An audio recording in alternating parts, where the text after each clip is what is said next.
2 χιλιόμετρα μετά την Αγία Άννα, πηγαίνοντας από Χαλκίδα προς Ιστιαία, και αφού έχουμε περάσει τον Αγιώργη και μια άλλη εκκλησία μετά, στρίβουμε αριστερά στο χωματόδρομο.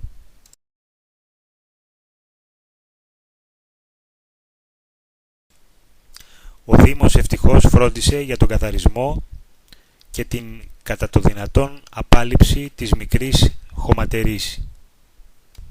Ο δρόμος προς τα κάτω ακολουθεί οφειοειδή πορεία και μετά από περίπου 12 λεπτά φτάνουμε σε ξέφωτο κοντά στο Φαράγγι.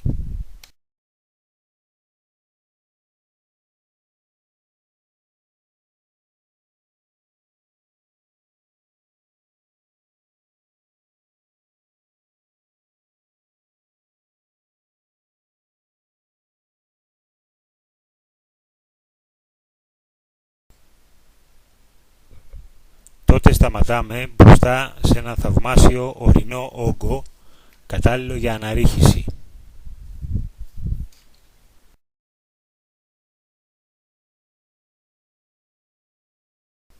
Ήδη έχουμε αρχίσει να ακούμε την ροή των νερών.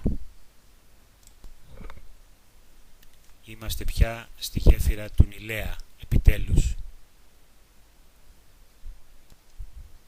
Παρατηρούμε ότι τα νερά είναι ελάχιστα λόγω της εποχής, αλλά και κάποιες λαμαρίνες ενός εγκαταλειμμένου αυτοκινήτου κουριασμένες κάτω από τη γέφυρα. Ποιος θα περίμενε ότι μία ράχνη θα έπλεκε τον ιστό της με την ησυχία της, κοιτάζοντας τη γέφυρα. Εάν θέλαμε θα συνεχίσαμε ευθεία για να ανέβουμε προς Αμέλαντες ή θα κατευθυνόμασταν παράλληλα με το Φαράγγι. Αξίζει ένα τουριστικό λεωφορείο να κάνει τη διαδρομή που περιέγραψα.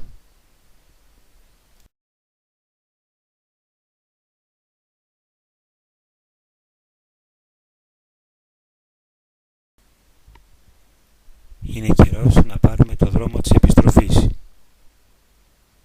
Μακάρι ο κόσμος να γνωρίσει το δρυμό που περιέγραψα, να έρχεται στην περιοχή αυτή για